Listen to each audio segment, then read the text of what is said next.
It's a sure thing. Change, change. Expect a miracle change.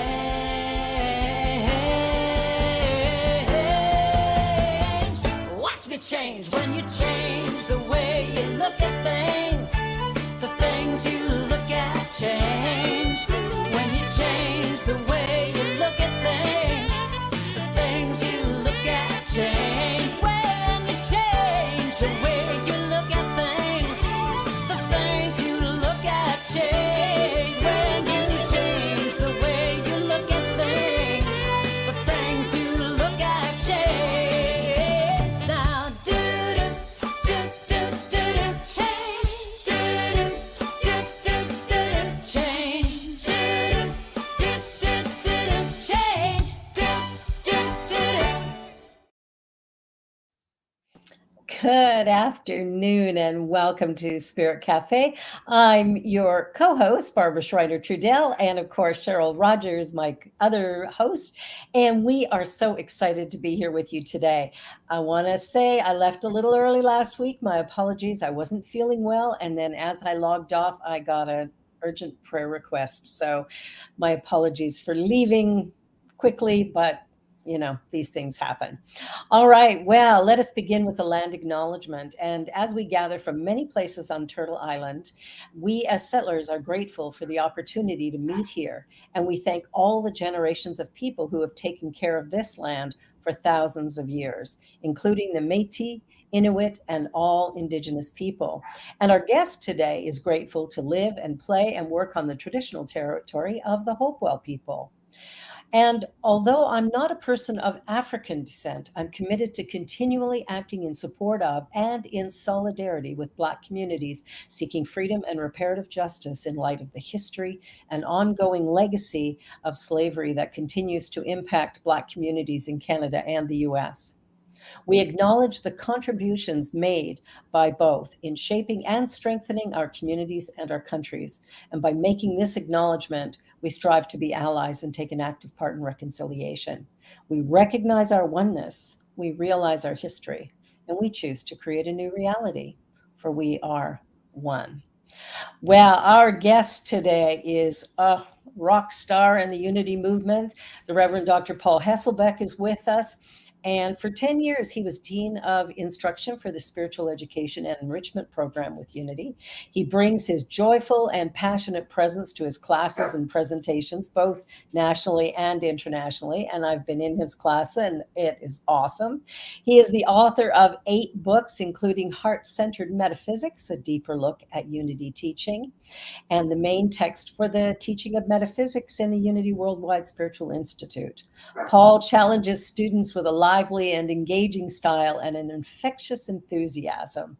Paul makes an open, difficult subject impossibly fun. Yes, he does. And so welcome, Paul. We're so grateful that you're here. And I'm so grateful for the writer who wrote that when I was a guest speaker at Unity of Santa Rosa. Oh, nice. Yeah. Beautiful. Awesome. It's well said. It is. Well I mean, it captures me and it humbles me. And sometimes I get a little embarrassed. Well, I've been your student. And so I got to say, it's all fact. And I got 2 of your books sitting right here, one on the 12 powers and the other Heart-Centered Metaphysics. And they're both phenomenal. Thank you. And so I wanted to open up the conversation today with a quote that I read recently by a British writer by the name of G.K. Chesterton. And he said, "Christianity has not failed. It just hasn't been tried yet." Oh my God. So as a minister, how do you feel about that? I call that pinning the tail on the donkey. And I just want to remind people as a unity minister, right? Because, Paul is the master of metaphysics, which is one of the things I love about him. So, Paul, when you hear that, what comes to mind? When I hear I'm a master of metaphysics? No, when you hear the quote that Barbara just said. Okay. Well, so I have to agree with it to a certain extent. And I would have to ask a question. I'd have to ask him, what does he mean by Christianity? And is it the Christianity of the Apostle Paul? Is it simply the teachings of Jesus, or whatever it is? I know people have tried various smatterings of the teachings, but I don't know if I know of anybody who has actually put all of it into practice. Yeah, I don't know too many people who have, that's for sure. But I have met a couple who actually live their spiritual path in a really deep and remarkable way. And I'm in awe of that, But I think, he's speaking more about more traditional type churches, and how sometimes church can get in the way of our spiritual path or our recognition of oneness. That's how it kind of landed for me. Is I've met a lot of people who call themselves Christians, but who are acting in a way that maybe isn't, in my mind, very Christian. And I And don't to think. me, Go ahead, sorry. Cheryl. Well, to me, what that is saying is that we haven't listened, we haven't heard what Jesus said and what he came here for. And instead of living by his teachings and the things that he really showed us, we have made Christianity into something else. Yeah. And I don't know of a Christian that believes in oneness like we do. No. And wait a minute, let me clarify that, because when I say we're one or we're oneness, I mean in our divinity, we're identical. Yes. And in our humanity, I celebrate our distinctions because we are each expressing uniquely. And so we're identical in our divinity. Yes. But I'm not you, you're not me, and you're probably glad you're not me, and vice versa. I'm just glad I have more hair, that's all. Amen to that. Barbara. You can probably count the scars I have up here from hitting things. So one of the areas I'd love us to move into is something that you mentioned in an email about what religion and spirituality may have gotten wrong. Yeah. And so seeing as we're talking about that, the Christian understanding of Jesus's teachings, I thought that would be a great next question. What did religion and spirituality maybe get wrong? Well, so all of this is, in my opinion, some of it proven in my life, or actually most of it.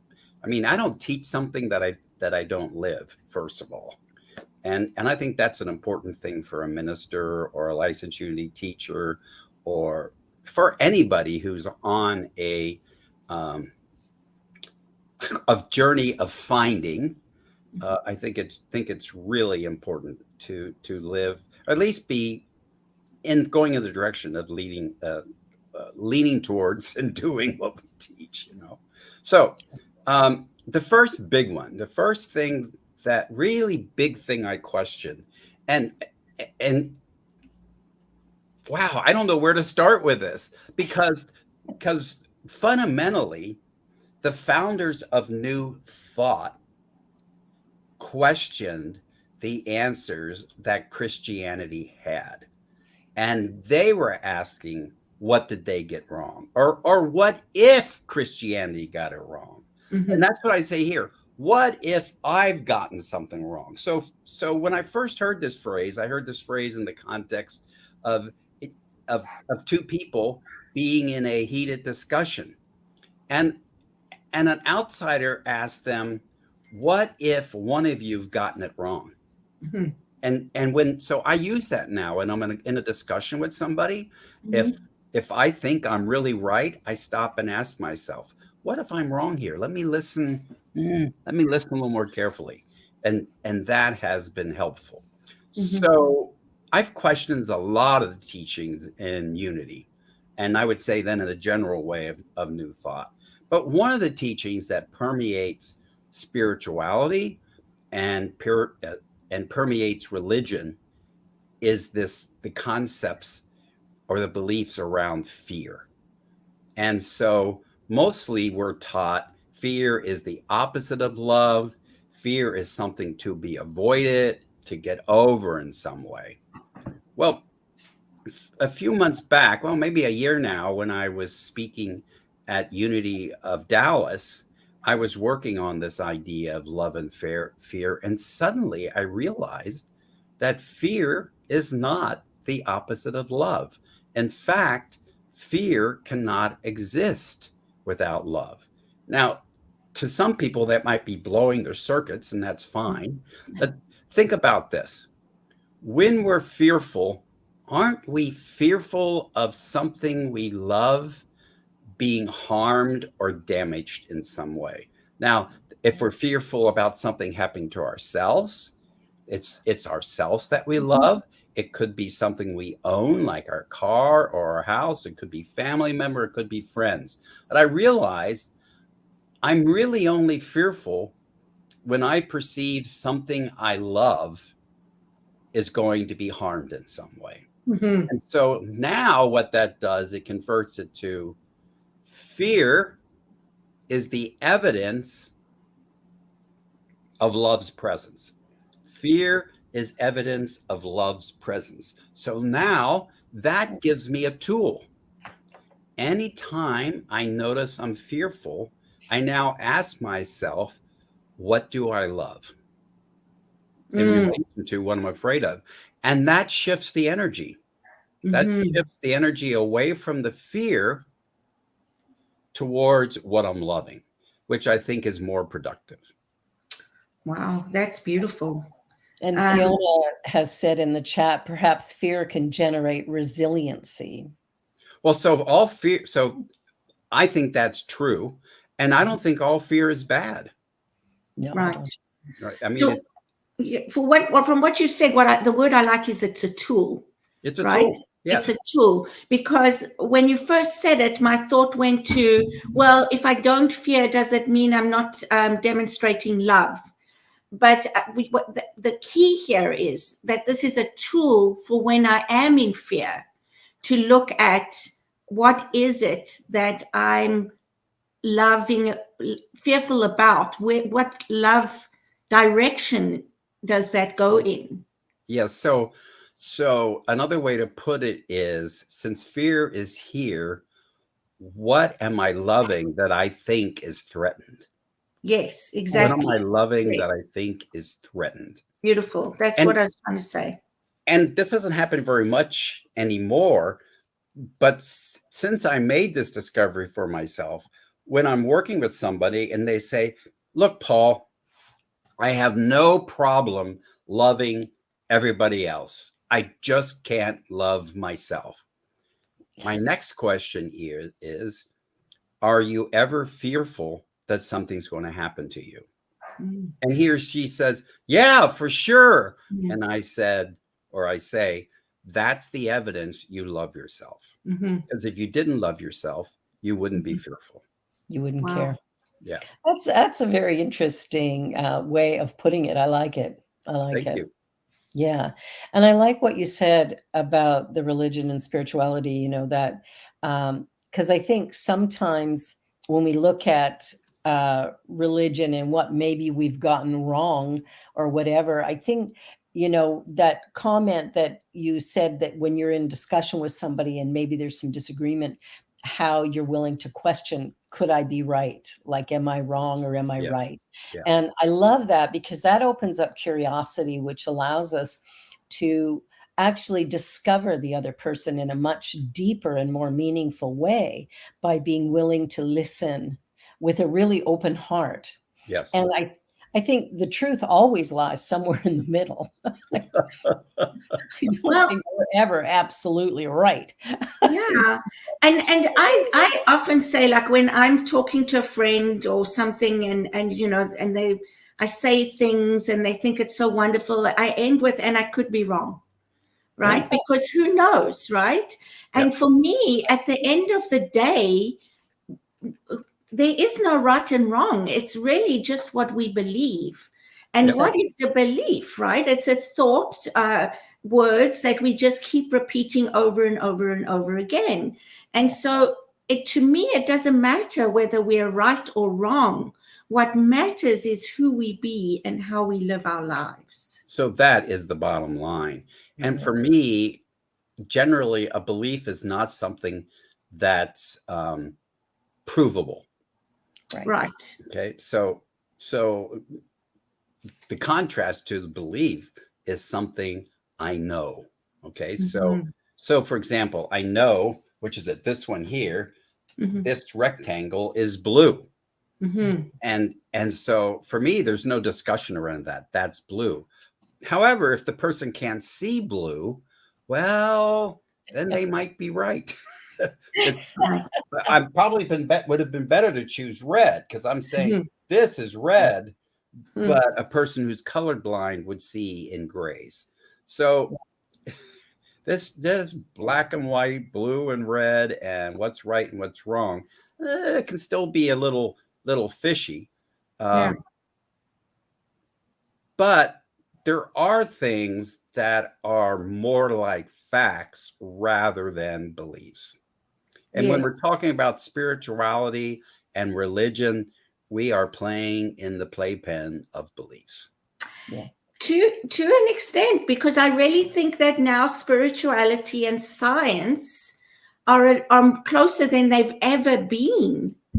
When you look at quantum physics, when you look at things like that, I think that spirituality is really in some areas starting to be proven, in fact. Yes, and sometimes disproven. Yeah. And so this tug of war between religion, spirituality, and science really can be traced back to Galileo, because he challenged that the sun didn't go around the earth, that in fact the earth went around the sun, and he got into the doo-doo with the Inquisition, and he was actually confined to his home for 10 years. And there is some belief that because he was confined to his home for 10 years, that he is considered the father of science and all kinds of things. But that is really the point at which religion and spirituality got at odds with each other. Yeah. And I say spirituality to be inclusive of religion. Okay.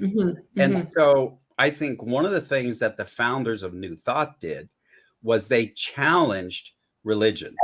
And so they excommunicated themselves away from religion. But I can speak for sure from Charles Fillmore. He believed in science. He believed that science and unity, or science and New Thought, should not be separate. And in fact, you can find evidence in his lessons of quoting people, even the people who were nascent quantum physicists before they were even designated that way. So it's an interesting history, but we certainly don't separate religion from science. Yeah, absolutely. Yeah. And one of the things that I loved that Charles said, and he's one of the co-founders of Unity, is I reserve the right to change my mind. Yes. Like that for me is just key about growth. Both mentally, physically, and spiritually, is that I can reserve the right to change my mind. Yeah. And I think if he was here today, oh my gosh, I think he would be in his element. Yeah, and he'd be really old too.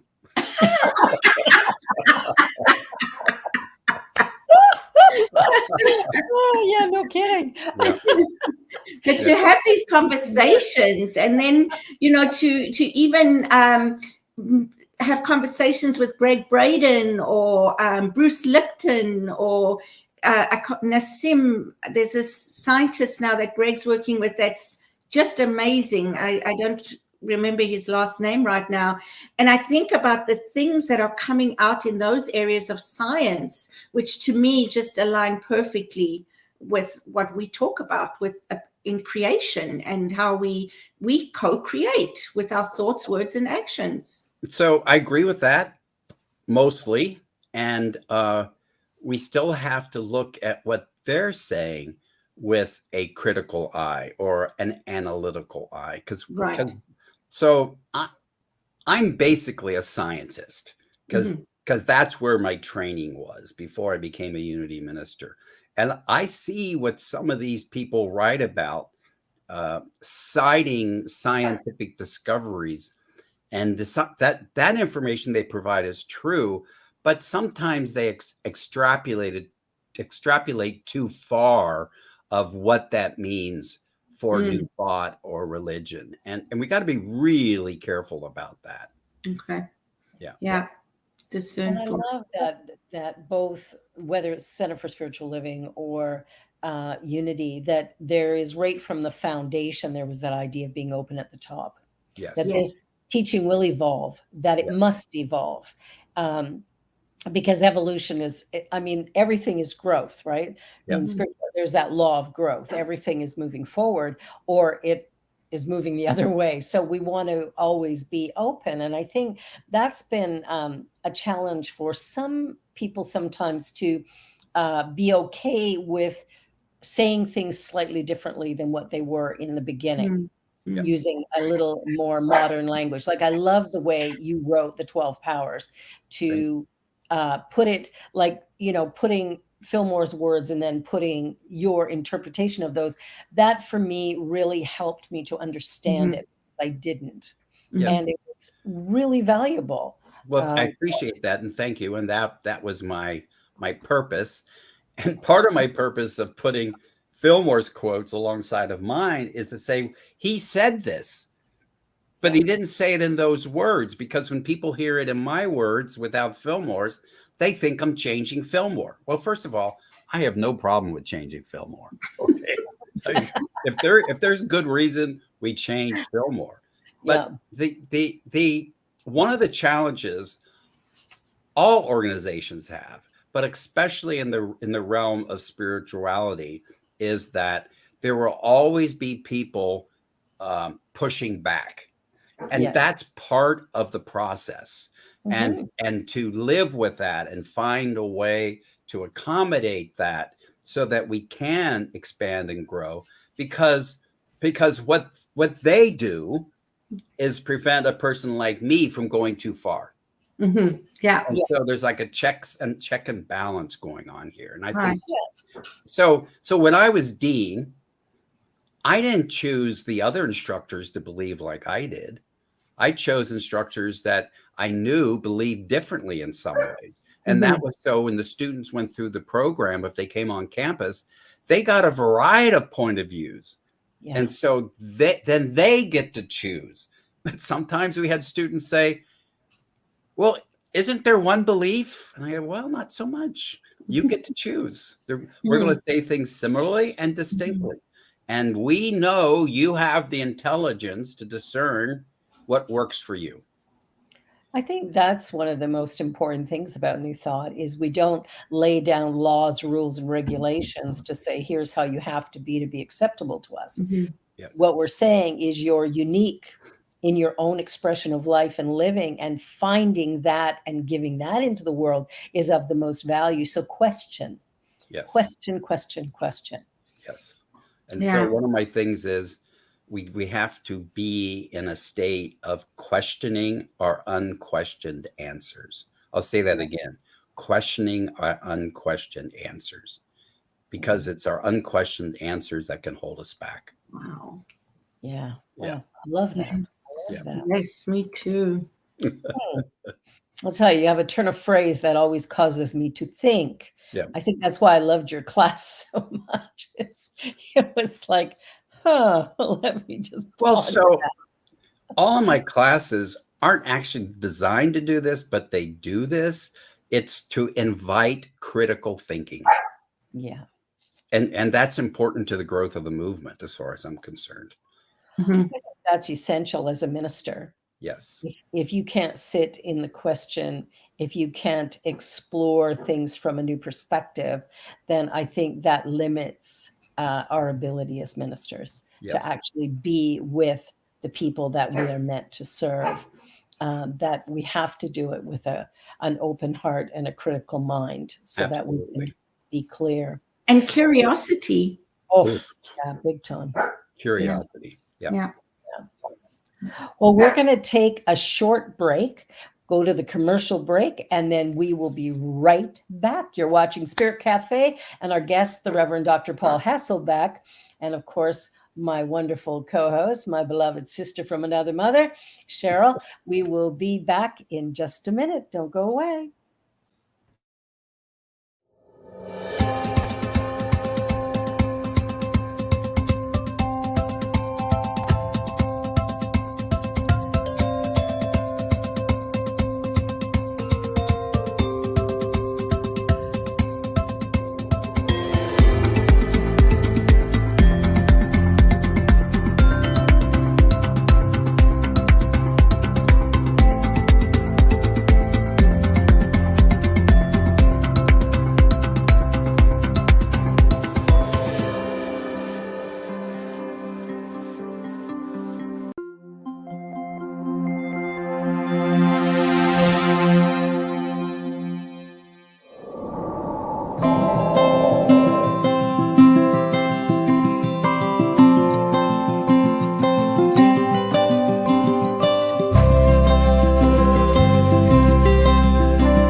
New Thought Media Network is on the rise. We're looking to grow with you. Do you have technical media experience or perhaps a desire to learn? Are you willing to volunteer your precious time and attention? We share this message to benefit all.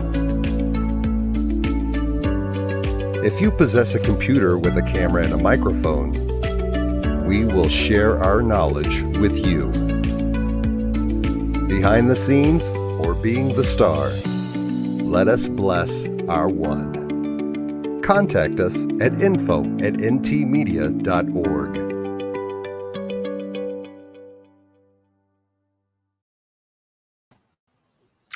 Well, welcome back. You are watching Spirit Cafe with the wonderful Reverend Dr. Paul Hasselbeck. One of my, honestly, just, I'm going to say favorite teachers, people to have conversations with. I've loved the classes that I've been in with you, Reverend Paul. I think I've done the 12 powers with you more than once. And, you know, I know that even in those classes, every time I join one, I will learn something new and something different because it is an expansion of thinking and challenging ourselves on a continual basis, which is what I love. Yeah, and so often students will ask, well, how'd I get where I am? How'd I get all this knowledge? By teaching it over and over. I can't tell you how many times I've taken the 12 powers. Because every time I take it, I learn and see something new. Right. Yeah, absolutely. With all these New Thought classes, and probably with many classes in general, you know, I know that even if I read a book, if I read it again, I'll pick up something that I probably missed the first time I read it. So I think it's a good thing to be willing to go over things. Yes. So let me give you a point of view on that. Mm-hmm. So when that happens with a book, you didn't miss something. You didn't see it from the consciousness you were at that time. And then when you go to the book again, you see different things because you've changed. So I can never read the same book twice because I'm different moment to moment. And the more time. Yes. And, you know, there's that saying, when the student is ready, the teacher appears. Mm-hmm. I say, when the student is ready, the teacher is apparent. Oh, I like that. So when I'm ready, I can see the teacher. Yes. But Yes. if I'm not ready, I don't want any of that, Yes. right? Yes. And it's right for me. Yes. And so I love that. thank Yeah. you. Thank you. What it's making me think about as well is this when we say we attract things. This is something that I think we've discussed before as well, is that it's not so much that we are attracting or creating, it's already there. But what we are doing is raising our vibration. When we raise our consciousness, we get to see it, Yes. which is more, rather than saying we are bringing it to us. Yes. And We'll see it then when we believe it. whatever it is we're seeing, we bring ourselves to that. That's right. So, Yeah. so what I say is I can think and have the idea and love to have dark chocolate right now and really feel it and have the vibration of dark chocolate, but it's never going to be here until I go to the store and buy it. Mhm. And so I don't attract chocolate to me. I'm attracted to chocolate. And we do the same thing with people. Yeah. Yeah. Except that somebody might just knock on your door and bring you some dark chocolate. Well, so if that happens randomly, I will accept the dark chocolate. But here's the thing. That happens so infrequently, it can't be a law. Right. Exactly. Right. Yeah, It's the an laws are accident, exact and basically. consistent. So what we're talking about is things we can predictively use on a day-to-day basis. That's what I'm looking for. Yeah, these random things happen. Hallelujah. I don't even know how they happen. Yeah. Then to go through my life expecting someone to knock on my door and give me a new car and give me a husband or a wife. Yeah. No. I'm going to be waiting a long time. Right. We'll be right back. Okay. Yeah. And so that for me also makes me think about how when we talk about creating or co-creating, we talk about putting a feeling and an emotion with it as well. And so for my interpretation is that when we have feeling behind it, that is what is helping raise our vibration, because that feeling is a higher vibration of love or having something happy, joy, whatever, than not having it. So we feel that we have it, and so we are then raising our vibration towards it. Yes. So what's important for me to remember in that context is consciousness has three components. At least that's what science is telling us right now. There's awareness. There's the middle one, which out of my mind right now, and motivation. Right. And when we have awareness about something, we begin to activate ourselves around that. And the more we activate ourselves around that, the more energy, the more emotion, the more feeling we have around that, the more likely it is we're going to have the motivation to do something, to get it, to build it, to create it, to call somebody, whatever it is. Yeah.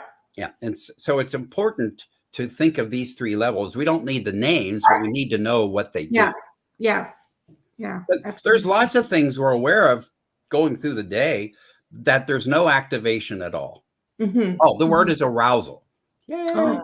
So what I say, I still have a memory. It just takes longer sometimes. Well, and the word contemplation came to mind to me as well, right? Because I think contemplation is also like a next level of awareness. Well, so contemplation for me, so if we think of our consciousness and we think of awareness, science says we basically have two spotlights that we can put our attention on, put our awareness on. When I go into contemplation, I'm putting both of those spotlights on one thing. And that heightens my awareness around that thing. Okay. So yes, then I might be more aroused at that point, have more energy around that. And then I get enough energy, like I just talked about dark chocolate, I'm starting to get like, I think I want to go find some dark chocolate. And eventually we're motivated to do something. But Yeah. so what I really like about the teachings in Centers for Spiritual Living is, and this goes way back when it was religious science, pray and move your feet. The move your feet is the activity, the action. Absolutely. So I need to act in order to fulfill whatever it is that my awareness is focused on. Mm-hmm. That's such an important part of everything that we do, is that we get an idea, but if we don't follow it up with an action, if we don't do something with it, it's just wishful thinking, and Yep. it's not going to go anywhere. We Yep. have to. I remember hearing a lecture by the Reverend Dr. Michael Beckwith when I was graduating at CSL, and he said the reason Jesus could walk on water is because he got out of the boat. And I think for me, it's like that action, right? Like we could do a whole lot more if we got our feet moving and got our butts up out of our chairs and actually, treat and move your feet, right? Pray and move your feet. Yeah. Really important part of Absolutely. things. Yeah, that's the saying. Treat and move your feet. Yes. Treat and move your feet. Yes. Yeah. Our word for prayer is treatment. Yeah, and it's probably more accurate than the word pray in unity. Mm-hmm. I think so, because we're treating our mind to know something bigger, brighter. We're working in mind to consciously create some new pattern within our thoughts, which then is going to impact the way we live, act, and be in the world, right? Absolutely. Yeah. Every now and again, I get unity people calling me up going, I don't want prayer, I want treatment. It's like, okay. Well, and that's because a lot of unity people don't really understand unity prayer when it's done according to the teachings. In which case, it is more like treatment. Yes. It really is. It really is. But boy, don't try to change within unity the name of that thing from prayer to treatment. You'll be in so much trouble. I'd be like Jesus. I'd be crucified. Oh my goodness. Oh, wow. Oh, I think all of us get crucified on occasion. Oh, yeah. Well, as we expand the boundaries. So something else we were talking about before the show was how we create our own issues. And instead of going back to the beginning to see what started it, we treat the symptom. And then that causes something else, and we'll treat that symptom. And so we just keep building on treating symptoms rather than going back to cause. Yeah. Now, and one of the things that you said, which I would love to discuss more, is today's solutions cause tomorrow's problems. Yes. Well, first of all, haven't we noticed that? Mm-hmm. So I come up with a solution, it's working. Then I notice that as a result of that solution, there's now a problem. And so, gosh, I'm having, maybe while I'm talking here, I'll think of a good example. And that happens mostly because we don't go back to the unadulterated divine idea or principle that was used to manifest this thing that now isn't working. And so it's not working. Instead of going back to cause, which would be the divine idea or principle in my language, or power in the case of 12 powers, if I don't go back there, I'm starting from a place that there is already differentiation, and it already contains some of the error that gives rise to the first solution that didn't work. Right. So this is why when I'm teaching prayer, or we can say in religious science or Centers for Spiritual Living, when I teach treatment, it's all, so we say, go back to source, right? Problem with that, it's too vague. If you tell some people go back to source, they just think it's going back to God and they don't know what to do with it. And then that brings, I have to bring it up. That's vague. And what happens in vagueness stays in vagueness. And so what is God? Well, it's principle, it's law. So it's going back to the germ, the seed principle in its purest state, and then using that to manifest something, Mhm. and now doing it differently than I did to get the result that I didn't like. That's essentially it. Mhm. Yeah, I think when we focus on source rather than on the problem, we begin to see better results. I like Emma Curtis Hopkins, how she talks about good rather than using the word God so much, going the word good. We're seeking good, and that has less negative energy around it than the word God does sometimes. Yeah. So, she really, and I mean, she was talking about that a long time A ago. long time ago, but Long time she ago. couldn't predict what happens when that word is used in our time. And Yeah. mostly what that does is people response to it is bad, that the Yeah. good has an opposite. And so that gets in the way of their understanding. Yeah. And Yeah. I no longer really like to use the word source for this thing, Mhm. whatever it is. Mm. I like to think of it as a resource, because Oh, that's great. Yeah. it's something we use, and that's not new to me. Mhm. So in all of Charles Fillmore's writings, he never directly says God is source, but he implies that. But there is a sentence where he says God is resource. Mm.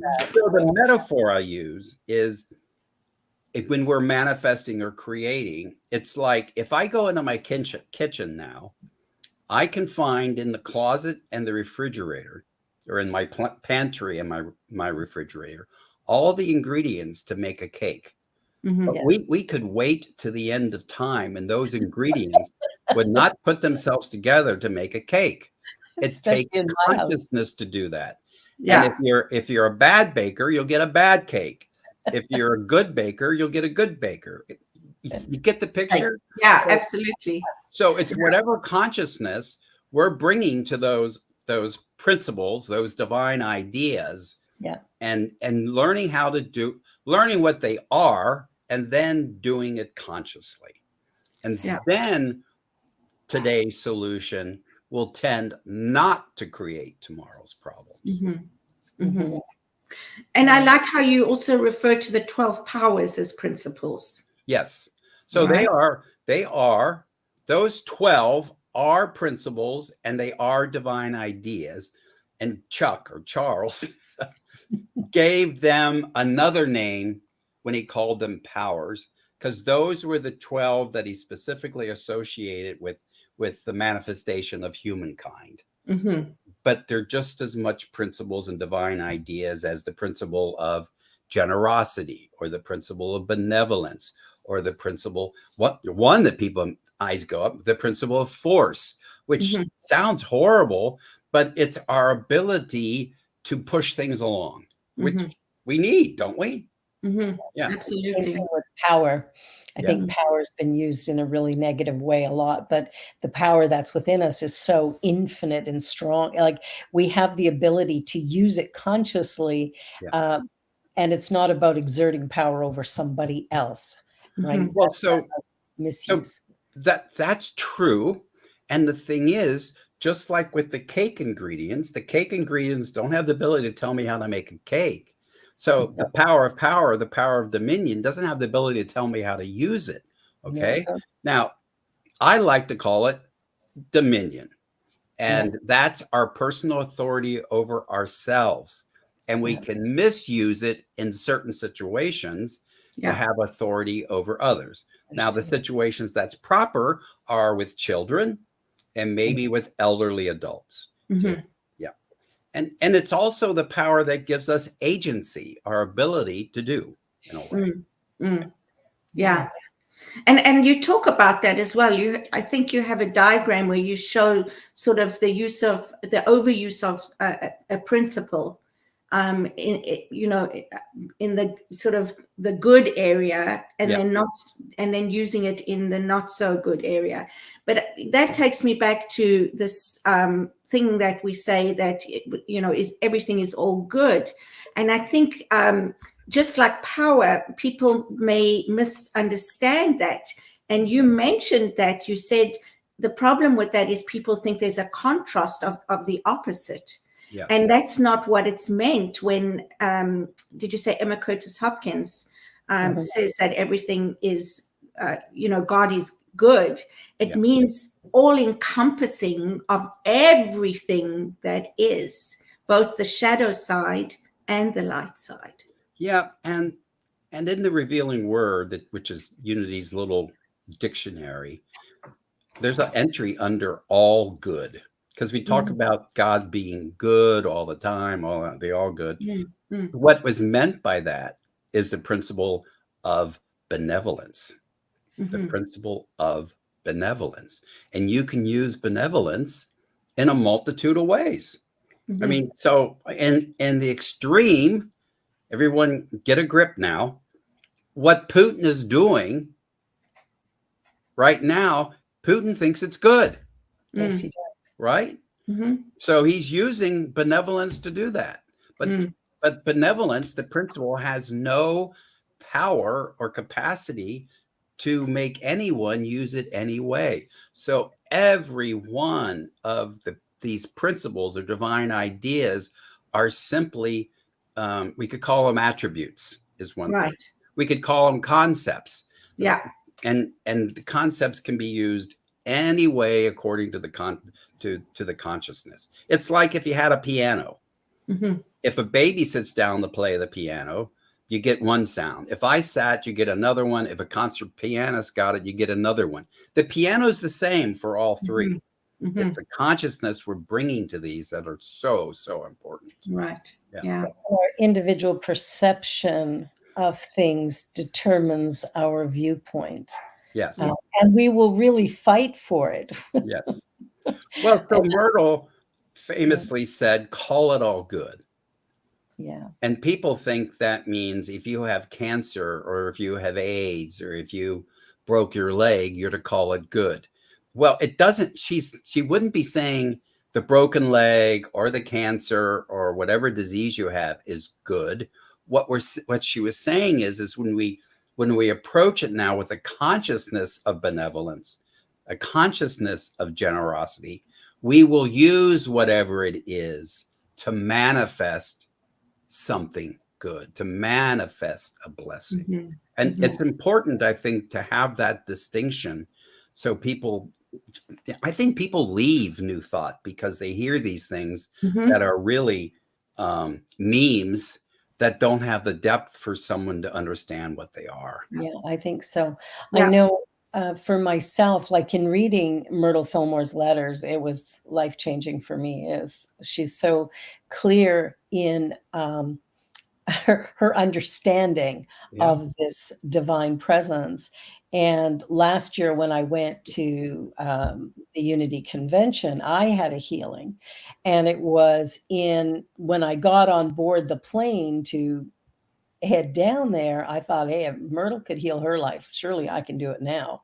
And that happened while I was there. I went from having the inability to walk without a walker to being fully mobile. And it happened like that. But there wasn't an opposing idea, right? It's like in the moment, because I'd been doing treatment and stuff about it for years. But in the moment that I went, wait a minute, and I accepted in my own self that, wait a minute, this can happen. And there wasn't that opposite, there wasn't that disbelief that popped in. There was just this awareness that, this can happen. And Cheryl was with me. I walked into the convention hall in the morning and walked out at noon perfectly fine. And it's, it's the mind builds the body. Yeah. So may I suggest something a little different there? Sure. And that would be all that treatment you were doing prior to your healing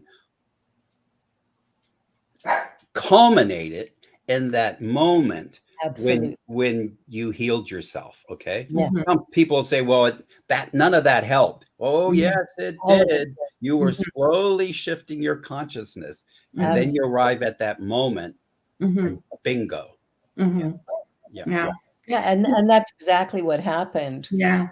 because the doctors said it was incurable. It could only ever get worse. Yeah. And it's like, are we believing in the doctor or are we believing in something else? And yeah, it was all those years of going, no, I can do this. I can do this. But it was that moment of when all of a sudden, all of the doubt disappeared. Yes. And, that was that moment of clarity. And Yeah. and that's a profound moment. It is. And you were preparing that soil, so to speak. All right? along. Yep. Yeah. Pulling the weeds, It's kind of like when a new star appears and they're like 30 years old, but we never talk about everything he or she did to get to that point, right? Mhm. Oh, yeah. It didn't just happen in a moment. It was an Yes. evolution. Well, and so with healing, it can happen that way, but yes. sometimes it doesn't. Well, and it didn't happen that way with Myrtle either. Mhm. She worked with herself at she least worked 2 at it. years. Mhm. So, Mhm. Yeah. Mhm. She worked at it for a while. Yeah, I actually recorded her prayer so that I could listen to it. yeah. Which, again, it's, there's something about hearing the words that Mhm. sometimes can be really, really helpful. So, Mhm. yeah, there's a process in healing, and it's about the shift in consciousness that might take us a week and it might take us 20 years. Yes. However it happens, it happens. Mhm. That's what's Yeah. exciting. Congratulations. Yeah, Thank you. absolutely. I And I remember when the doctor gave me my diagnosis of HIV in 1987. He said, Mhm. Paul, get your life in order. You're going to be dead in 2 years. And I said, there's a greater mind than yours. And I'm going to depend on that one. Yes. Oh, that's beautiful. Yeah. Love that answer. A good friend of mine had full-blown AIDS and was dying. And I sat down with him. I'd picked him up at the hospital, and there wasn't much more they could do. This was in the early 90s, I think, mid 90s. No, early 90s. And we were chatting, and I said, there's this thing that I do. Maybe I could do it with you. Are you open to that? I was talking about treatment. Sure. And he went, yeah, he said, I've never been afraid of dying.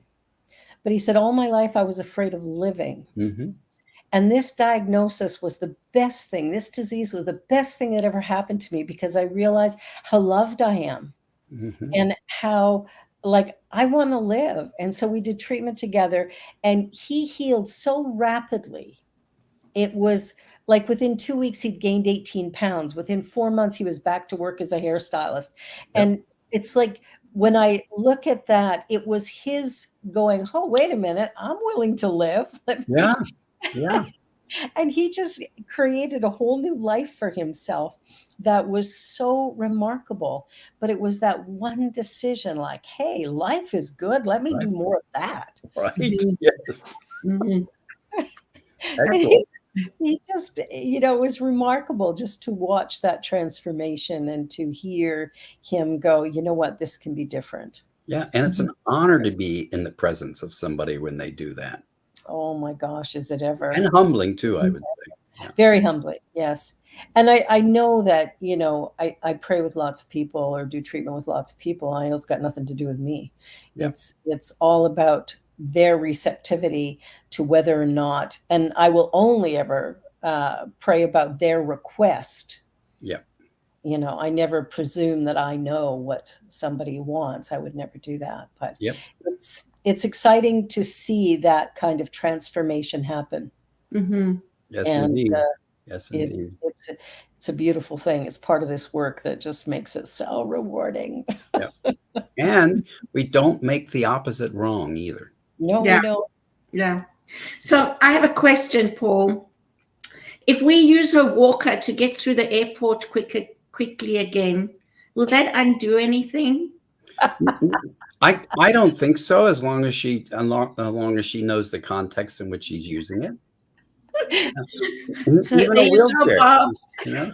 Like traveling with me, because Oh my God, it was like zip, in and out and in the back way and out the front way. It was just like amazing. And we were there. No lineups, no fuss, no muss. Well, you know what? The good thing is that we are booked already to go to convention, which is in June, and we are flying directly, so we won't Wonderful. need to do That'll be that. so much this better time. than last So time. much better. And I won't be there at all because I'm going to be, I've been asked to speak at Unity of San Francisco during that week. So Oh, I'm not going to be I there. love San Francisco. What a great city. It is Oh, indeed. my best. And it's good to have friends that can invite you and you get a free trip to San Francisco. Oh, how That makes it wonderful. even better. Yeah. That makes it even better. I've never been there, but I would love to one Oh, day. Yep. phenomenal. Mhm. So we're down to our last 5 minutes. Okay. And so what I would like to ask Paul is, what do you think you would like to leave people with as we end this conversation? So for one for sure that they're more powerful than they ever imagined. And the next thing is they have 100% agency in their life. No one, no event, no thing can make you think or believe anything. That whatever you believe, whatever you feel, whatever you do are all your choices, even if it seems differently. Mhm. And knowing that. So my first book was called Point of Power, and it was a double entendre. So there's the point of power, and then each of us is Yes. a point of power in our own right. Mhm. And learning that no one makes us think or feel anything gives us such freedom. It does. It Yeah. does. So Awesome. those are probably the most important things I would put. Look at that. It came up right away. I call that book the book of my heart because it was my first book, and I just sat down and wrote it 3 hours every week, and it was done. So there's a lot of great information in there still. Mhm. It has aged very well. Let's put it that way. Nice. Oh, awesome. Thank you. Beautiful. Cheryl, any final thoughts? I would say just listen to Reverend Dr. Paul. He knows what he's talking about. Well, then you have to go to like YouTube and see what other people have posted, right?